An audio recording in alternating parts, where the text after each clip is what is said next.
हे दोस्तों, एक rape case के सिलसिले में जब ऑथर पास में ही रहने वाले एक आदमी से सवाल जवाब कर रहे थे, तब उस आदमी ने बहुत अच्छे से उन्हें बताया कि कैसे वो हर दिन की तरह रोज काम करने बाहर गया था और वापस एग्जैक्टली वो कैसे घर आ गया हमेशा की तरह। उसके ये एग्जैक्टली बताने की वजह से फॉर्चुनेटली ऑथर को उसकी बॉडी लैंग्वेज से कुछ हिंट मिले कि शायद वो झूठ बोल रहा है, और इसीलिए फिर आगे पूछताछ और उसके ऊपर और इन्वेस्टिगेशन करने के बाद फाइनली पता चल गया कि हाँ, वही क्रिमिनल था।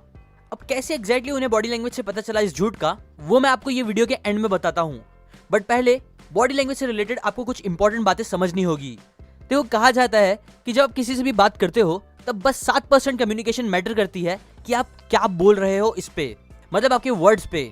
38% कम्युनिकेशन मैटर करती है इस चीज पे कि वो आप कैसे बोल रहे हो, एग्जाम्पल आपकी voice tone, volume, pitch etcetera. और 55% मैटर करती है आपकी बॉडी लैंग्वेज पे, आपके facial expressions, hand, leg, body gestures etcetera. इसीलिए जो इंसान अच्छे से बॉडी लैंग्वेज पढ़ सकता है, समझो उनके पास एक तरह से लोगों का दिमाग पढ़ने का पावर रहता है, जो उन्हें लाइफ में आगे बढ़ने में काफी हेल्प कर सकता है। हेंस अभी कुछ ही वीडियो पहले मैंने एक वीडियो बुक समरी बनाई थी जिसके ऑथर एक FBI एजेंट थे और जो लोगों की बॉडी लैंग्वेज पढ़ने के एक्सपर्ट भी थे, जिससे उन्होंने कई क्रिमिनल्स और झूठ बोलने वाले लोगों को पकड़ा भी था। उन्होंने अपनी सारी नॉलेज, एक्सपीरियंस और विजडम शेयर करी थी बुक में, जिसे सीखकर कोई भी इंसान लोगों की बॉडी लैंग्वेज पढ़ सकता है, जान सकता है सामने वाले की ट्रू फीलिंग्स और थिंकिंग बिना उनके बोले। उस वीडियो में मैंने 21 गेस्चर्स और उनके मतलब बताए थे, जो आप सबको बहुत पसंद आए, इसलिए कई लोगों ने मुझे रिक्वेस्ट करी कि मैं उसका पार्ट 2 भी बनाऊं। सो नाउ इस वीडियो में मैं वही कर रहा हूं। आज मैं आपको और कई सारे गेस्चर्स और इंपॉर्टेंट बातें बताने वाला हूं बॉडी लैंग्वेज की। लेकिन अगर आपने वो पहला वीडियो नहीं देखा है तो कोई इशू की बात नहीं है, ये वीडियो को देखने के बाद भी वो वीडियो आप देख सकते हो आई बटन या डिस्क्रिप्शन से जाके। Now let's begin. ऑथर बोलते हैं कि हमारी बॉडी जो छोटे से छोटे एक्शंस भी करती है, जैसे कि नाक को स्क्रैच करना, थोड़ा आगे झुकना एक्सेट्रा, ऐसी छोटी चीजों के पीछे भी कुछ रीजन होता है जिससे हमारा लिम्बिक ब्रेन सबकॉन्शियसली कुछ बोल रहा होता है। और अगर हम इन एक्शंस बिहेवियर को अच्छे से ऑब्जर्व करेंगे तो हम समझ पाएंगे कि सामने वाला बिना बोले क्या सच बोल रहा है। देखो, ज्यादातर लोगों को लगता है कि जब भी एक इंसान प्रेशर या किसी खतरे वाली सिचुएशन में आता है तो वो दो में से एक रिस्पॉन्स चूज करता है, फ्लाइट या फाइट। मतलब या तो वो वहां से भागेगा या फिर लड़ेगा उस सिचुएशन से। बट ऑथर बोलते हैं कि सच तो ये है कि एक और रिस्पॉन्स होता है जो ये दोनों रिस्पॉन्सेस से पहले आता है, जिसे बोलते हैं freeze response. Example, old age के टाइम पे अगर एक आदमी के सामने खतरनाक जानवर आ जाता तो वो वहां से भागने या उस जानवर से लड़ने से पहले फ्रीज हो जाता, ताकि वो एनिमल उसे देख ना सके या नोटिस ना करे। फिर वो डिसाइड करता भागने का, और अगर भागना भी पॉसिबल नहीं हो तब वो लड़ता जान बचाने के लिए। यही सेम रिस्पॉन्सेस आज के टाइम के लिए भी सच है हमारे लिए। मतलब जब भी कोई इंसान किसी स्ट्रेस, थ्रेट या प्रॉब्लम वाली सिचुएशन में आता है तो वो इन तीनों रिस्पॉन्सेस को सबकॉन्शियसली चूज करता है, जो फिर उसकी बॉडी लैंग्वेज में भी दिखता है।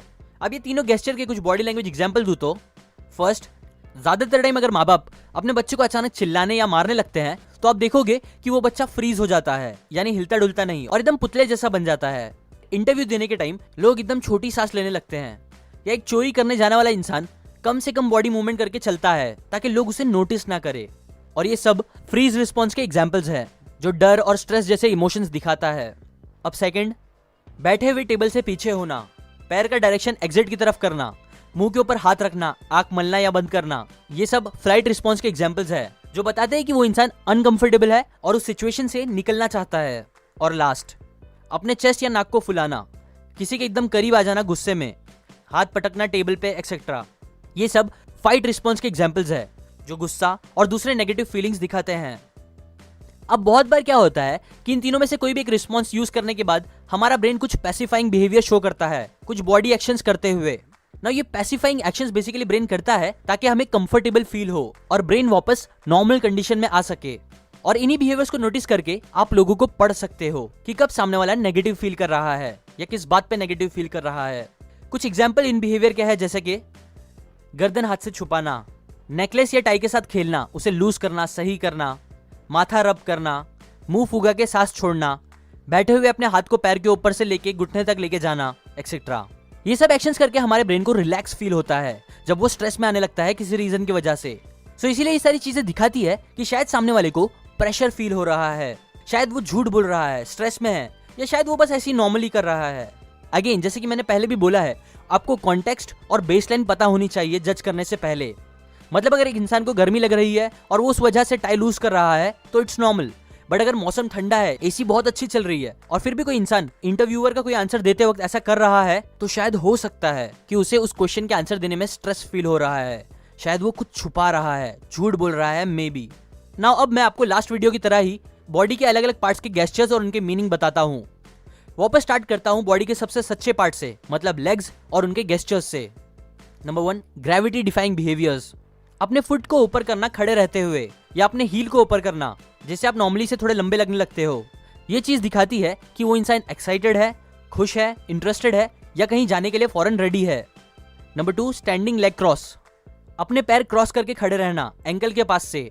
ये चीज दिखाती है कि वो इंसान काफी कंफर्टेबल फील कर रहा है और वो फ्रीज या फ्लाइट रिस्पॉन्स से काफी दूर है, क्योंकि उसका पूरा बॉडी वेट बस एक पैर पे है, जो भागने के लिए आइडियल पोजीशन नहीं होती। ये पोस्चर का यूज करके आप सामने वाले को ईज फील करा सकते हो। Number 3, seated foot movement. बैठे हुए अपने शूज के साथ खेलना या उसे हिलाना। ये चीज कभी कभी इंडिकेट करती है कि सामने वाला शायद चाहता है कि कोई उसे नोटिस करे। Number 4, proximity. हर इंसान की थोड़ी पर्सनल स्पेस होती है जिसके अंदर वो बस उन लोगों को आने देता है जिसे वो पसंद करता है या ट्रस्ट करता है, और ऐसे ही हर कोई अलग अलग डिस्टेंस रखता है अलग अलग लोगों के साथ। सो अगर आप उस डिस्टेंस को नोटिस करोगे तो आप समझ सकते हो कि उस इंसान की फीलिंग्स नेगेटिव है या पॉजिटिव सामने वाले के लिए। Number 5, foot freeze. अगर एक इंसान कॉन्स्टेंटली अपना पैर हिला रहा है और फिर अचानक रुक जाता है या फिर इसका उल्टा करता है, तो ये चीज इंडिकेट कर सकती है कि शायद वो स्ट्रेस में आ गया है या उसके इमोशंस में कुछ चेंज आया है। अब आते हैं टॉर्सो गेस्चर्स पे। क्योंकि हमारे धड़ में बहुत से इंपॉर्टेंट ऑर्गन्स होते हैं, इसीलिए जब भी कोई थ्रेट फील होता है तब हम उसे प्रोटेक्ट करते हैं, हाथ बंद करके, कोई सामान उसके ऊपर रखकर, या उसकी पोजीशन चेंज करके, एक्सेट्रा।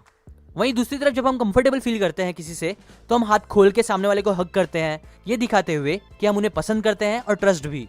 ऐसे ही और कुछ टॉर्सो गेस्चर्स है, जैसे कि टॉर्सो स्प्लेज, बैठे हुए पीछे झुकना। ये टेरिटोरियल पावर बताता है और ये चीज डिसरिस्पेक्ट भी शो करती है अगर उनके सामने कोई अथॉरिटी बैठी है तो। Number 2, puffing up chest. Chest का फूलना बात करते हुए गुस्सा इंडिकेट करता है। Number 3, bearing the torso. अपनी पहनी हुई चीजें निकालना, जैसे कि कैप, जैकेट, कोट एक्सेट्रा। ये दिखा सकता है कि शायद सामने वाला झगड़ा करने के लिए रेडी हो रहा है, हाथ पैर की लड़ाई करने के लिए या फिर बातों की लड़ाई। Number 4, breathing behaviour. जब भी हम स्ट्रेस में होते हैं तो हम नॉर्मल से ज्यादा लंबी सांस लेते हैं, ज्यादा ऑक्सीजन लेने के लिए, इसलिए तब चेस्ट ज्यादा एक्सपांड और कॉन्ट्रैक्ट होता है, और यही चीज देख के आप पता लगा सकते हो कि शायद सामने वाले को स्ट्रेस फील हो रहा है। अब आते हैं आर्म गेस्चर्स पे। Number 1, arm cues that isolate. जब भी कोई अपने दोनों हाथ पीछे बांध के रखता है तो ऐसा करके वो अपना हायर स्टेटस कम्युनिकेट कर रहा होता है।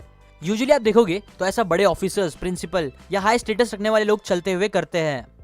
Number 2, adornments and artifacts. Ring, watches, tattoos और दूसरी हाथ में पहनने वाली चीजें बस कोई ऐसे ही नहीं पहनता, बल्कि उन सब चीज के पीछे कुछ रीजन होता है। जैसे कि कई बार महंगी घड़ी दिखाती है उस इंसान का स्टेटस, या रिंग रिलेशनशिप स्टेटस शो करती है, etcetera. Number 3, arms of affection. Hug करना, किसी के हाथ को टच करना, अपने दोनों हाथ फैलाना, ये सब अफेक्शन का सिग्नल देते हैं। Number 4, offensive hand gestures.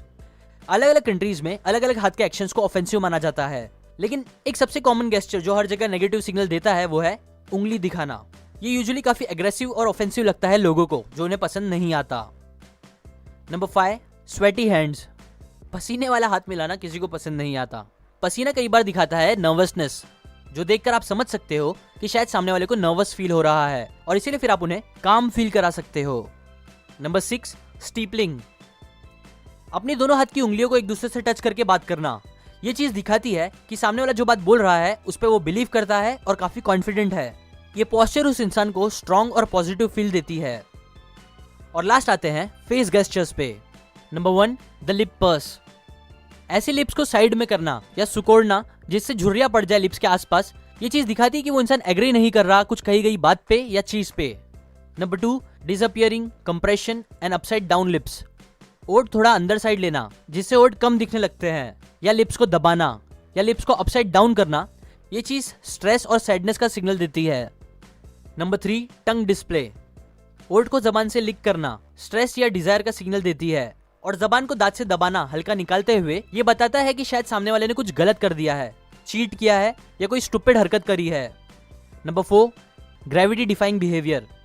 अपने सर को ऊपर की तरफ रखना, चिन ऊपर रखना हाई कॉन्फिडेंस का सिग्नल देता है, जबकि इसका उल्टा झुकी हुई मुंडी लो कॉन्फिडेंस दिखाती है। Last number 5, इनकॉन्ग्रुइटी। जब एक इंसान झूठ बोल रहा होता है तब कई बार उसकी बोली हुई बातें, उसकी स्टोरी और उसके एक्शंस मैच नहीं होते। एग्जाम्पल, नहीं जैसी मुंडी हिला के अगर एक इंसान बोल रहा है कि हाँ मैंने खाना खा लिया है, तो काफी चांस है कि वो झूठ बोल रहा है।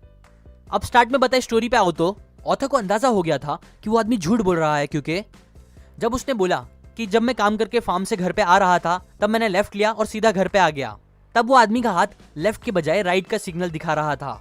और बात ये थी कि राइट साइड में ही क्राइम हुआ था। प्लस ये बोलते टाइम उसने डिसअपियरिंग लिप्स और फुट फ्रीज का सिग्नल भी दिया था, और इसीलिए ही ऑथर को शक हुआ, जो कि सही में निकला। अप टू एंड ऐसे ही मैंने 21 गेस्चर्स और शेयर करे थे अपने पहले वीडियो में। जो आपने नहीं देखा तो आप आई बटन या डिस्क्रिप्शन से जाके देख लो। और ये सब मिला के भी कई सारे गेस्चर्स हैं जो मैं आपसे शेयर नहीं कर पाया हूँ इस बुक की। जिन सारे गेस्चर्स, नॉलेज और एक्सपीरियंस को अगर आप समझना चाहते हो तो आप इस बुक को खरीद के पढ़ के सीख सकते हो, जिसकी लिंक मैंने डिस्क्रिप्शन में दी है। या फिर अगर आपको इस बुक की फ्री ऑडियो बुक चाहिए तो आप seekn.org/audible से जाके ले सकते हो। ऑडिबल एक अमेज़न कंपनी है जो 1 महीने का फ्री ट्रायल देती है, जिसके बाद वो आपको चार्ज करती है। यहाँ से वो ऑडियो बुक आप ले सकते हो मेरी तरह।